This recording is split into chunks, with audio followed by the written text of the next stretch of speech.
Dunia mengenal Mentawai itu memiliki surga para surfing. Artinya terkenalnya karena lautnya yang begitu indah, Ya. Ombaknya yang besar gitu ya. Ya.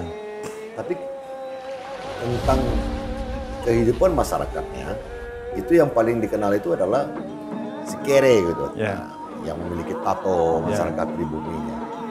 Nah, kondisi itu sekarang bagaimana tuh Pak Uco? Kita maunya, kita bukan hanya menonjolkan pariwisata, tapi budaya juga.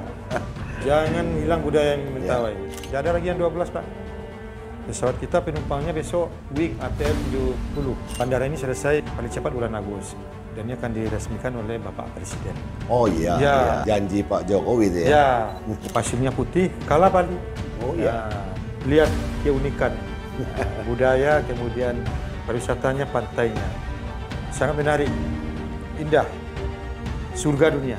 Surga dunia. Surga dunia. Luar biasa di Mentawai. Ya, tinggal kita mengerjakan aja, mengelola. Itu Pak kunci. Ini unik Pak, di Mentawai itu kita parkir kendaraan tidak akan hilang. Ya. Di halaman rumah pun tidak dipagar, di jalan tidak akan hilang. Pak PJ Bupati ini cinta sekali dengan Mentawai. Ya tentu kita cinta Pak. Saya besar di sana, orang sana. Saya paham kondisi di sana. Saya ingin Mentawai itu maju sejajar dengan daerah lain. Kita di Mentawai ini tidak boleh kerja setengah hati. Ya, sampai pensiun. Sampai pensiun. Sampai kita meninggalkan dunia ini, kita harus punya komitmen untuk bangun Mentawai. Walaupun nanti pensiun Pak. Itu kita tekadkan di hati yang untuk Mentawai.